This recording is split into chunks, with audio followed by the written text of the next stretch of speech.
தங்கத்தை மிஞ்சிய கோதுமை செய்த வேலை. மக்களே, உடனே கோதுமையை வாங்க ஓடுங்கள். இந்தியாவில் உணவு வகைகளில் முக்கிய பங்கு வகிப்பது ஒன்று அரிசி, மற்றொன்று கோதுமை. இந்த கோதுமையை தமிழகத்தில் உள்ள பெரும்பாலான மக்கள் முக்கிய உணவாக எடுத்துக்கொள்ள மாட்டார்கள். இரவு நேரத்தில், அதுவும் பெரியவர்கள்தான் கோதுமை சார்ந்த உணவுகளை உட்கொள்வார்கள். தமிழக மக்கள் பொதுவாக அரிசி சாதம் தான் பழகியுள்ளனர். ஆனால் அரிசியை விட கோதுமை சார்ந்த உணவுகளை அன்றாடம் நாம் உணவில் உபயோகப்படுத்தி வந்தால் நம் உடல் கம்பீரம் பெறும், வலிமை பெறும், அனைத்து தசை, எலும்பு, தோல் சக்தி பெறும். குறிப்பாக உடலில் ஏற்படும் பல நோய்கள் வராமல் இந்த கோதுமை சார்ந்த உணவுகள் தடுக்கிறது. செரிமானம் தொடர்பான பிரச்சனைகள் அல்லது நீரிழிவு நோயாளிகள் உள்ளவர்கள் கோதுமையை இந்தந்த வழிகளில் உணவின் சேர்ப்பதன் மூலம் இந்த அனைத்து நோய்களில் இருந்தும் நிவாரணம் பெறலாம். கோடை வெப்பம் அதிகரிக்கும் போது நம் உடலுக்குள் வெப்பநிலையும் அதிகரிக்கிறது. அந்த நேரத்தில் உடலுக்கு குளிர்ச்சியான உணவுகளை சாப்பிடுவது நன்மை பயக்கும். இந்த பட்டியலில் கோதுமை சேர்க்கப்பட்டுள்ளது. இது குறிப்பாக கோடை காலத்தில் சாப்பிட வேண்டும். உடலை குளிர்விப்பது மட்டுமின்றி பார்லி சாப்பிடுவதால் பல நன்மைகளும் உள்ளன. எடை இழப்பு முதல் இதயத்தை ஆரோக்கியமாக வைத்திருப்பது மற்றும் செரிமானத்தை சரியாக வைத்திருக்க உதவுகிறது. கோதுமையில் நார்ச்சத்து அதிகம் மட்டுமின்றி மேலும் மக்னீசியம் மற்றும் selenium, vitamin B1, chromium, phosphorus, magnesium மற்றும் நியாசின் ஆகியவை உள்ளன. இதனுடன் பார்லியில்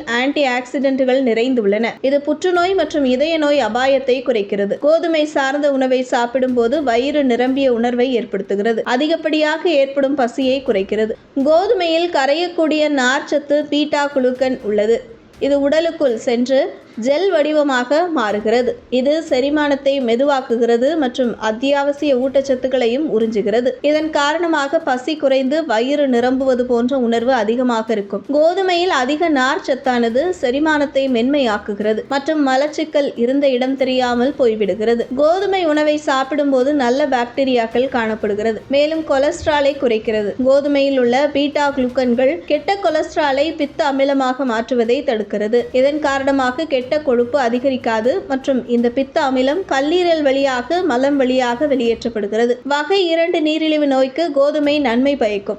ஏனெனில் இது இரத்த சர்க்கரை அளவை குறைத்து இன்சுலின் அளவை அதிகரிக்கிறது. பார்லியில் மெக்னீசியம் உள்ளது. இது இன்சுலின் உற்பத்தி மற்றும் உடலில் சர்க்கரை பயன்பாட்டிற்கு முக்கிய இடம் வகிக்கிறது. தினமும் உணவில் சேர்த்து வந்தால் இதய நோய் ஏற்படும் அபாயம் குறையும். இதற்கு காரணம் கோதுமை கெட்ட கொலஸ்ட்ராலை குறைப்பதோடு இரத்த அழுத்தத்தை சாதாரணமாக வைத்திருக்க உதவுகிறது. கோதுமையில் உள்ள நார்ச்சத்து காரணமாக இது மோசமான செரிமானம் மற்றும் மலச்சிக்கலால் ஏற்படும் பெருங்குடல் பெரிய வியாதியான புற்றுநோயிலிருந்து பாதுகாக்கிறது. உடலில் எரிச்சலை தடுக்கிறது. கோதுமை ஆயுர்வேதத்தில் குளிர் தானியமாக விவரிக்கப்படுகிறது. கபம் மற்றும் பித்தத்தை அமைதிப்படுத்தும் உணவு கோதுமை சத்து குடிப்பது கோடையில் உடலில் எரியும் உணர்வுக்கு நன்மை ஏற்படுகிறது. எனவே உணவில் அதிக அளவிலான அரிசி சார்ந்த உணவுகளை எடுத்துக்கொள்வதை தவிர்த்து கோதுமை சார்ந்த உணவுகளை பயன்படுத்தி வந்தால் உடல் நோயிலிருந்து தப்பித்து வலிமை பெறும். இது போன்ற முக்கிய நிகழ்வுகள், அரசியல் தகவல்களை ஆழமாக மாறுபட்ட கோணத்திலும் அறிந்து கொள்ள மறக்காமல் பாரத் மெயில் 24 பக்கத்தை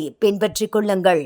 உங்கள் ஒவ்வொரு ஆதரவும் இது போன்ற பல நிகழ்வுகளின் பின்னணியை அறிய உதவும்.